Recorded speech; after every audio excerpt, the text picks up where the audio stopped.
Petite vidéo pour vous présenter Strike. Donc Strike, c'est un jeu assez rapide de parties d'environ 10 à 15 minutes, à partir de 8 ans, voire moins largement, et de 2 à 5 joueurs.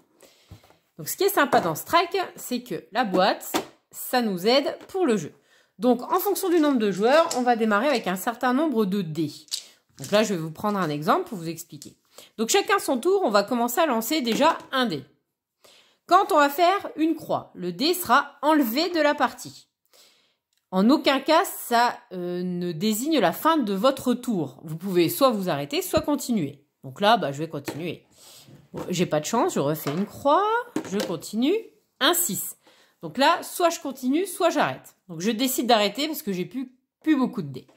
Le joueur suivant va lancer un dé.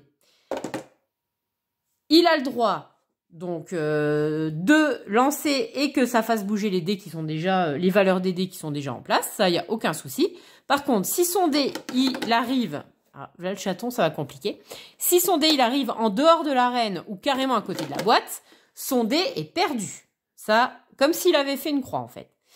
Et donc, si jamais en lançant, il arrive à faire la même valeur qu'un dé qui était déjà là, donc il récupère les 2 dés. Et quand on récupère des dés, ça détermine la fin de son tour. Si jamais, comme là, dans l'exemple là, j'ai réussi à vider l'arène, ça oblige le joueur d'après à lancer tous ses dés. Alors que normalement, il peut en lancer un, puis un, puis un, à lui de voir jusqu'à quand il veut continuer ou arrêter. Donc là, je suis obligée de lancer tous mes dés. Là, je peux rien récupérer. Ça veut dire que j'ai plus de dés en stock. Ça veut dire que j'ai perdu la partie.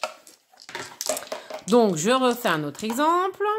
Si jamais 5, 3, lui il arrête, lui il continue. Là, le dé s'élimine. Il a le droit de continuer la partie. Là, il n'y a toujours pas de chiffre identique. Donc là, c'est son dernier dé. Il a plutôt intérêt à faire une valeur qui est dedans, sinon il a perdu. Là, il n'y a aucun dé identique. Il n'y a pas de double ou de triple, etc. Donc du coup, il n'a plus de dé. Il a perdu. Bon, j'aurais bien voulu vous montrer un exemple. Hop, donc dans le cas là, par exemple, là, j'aurais fait une paire de 5, je récupère les 2 5, et donc c'est au joueur suivant de continuer. Hop, là, on élimine le dé, par contre, c'est pas la fin de sa partie, hein, il décide d'arrêter quand il veut.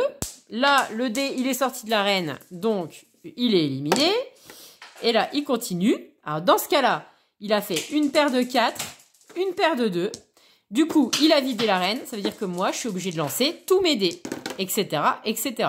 Là, je lance tous mes dés, j'ai fait 2 croix, mes dés sont éliminés, j'ai perdu. Donc, vous voyez que c'est un jeu assez rapide, on lance des dés, on s'arrête quand on veut, on essaye de faire des doubles ou des numéros qui existent déjà pour récupérer des dés et ne pas perdre.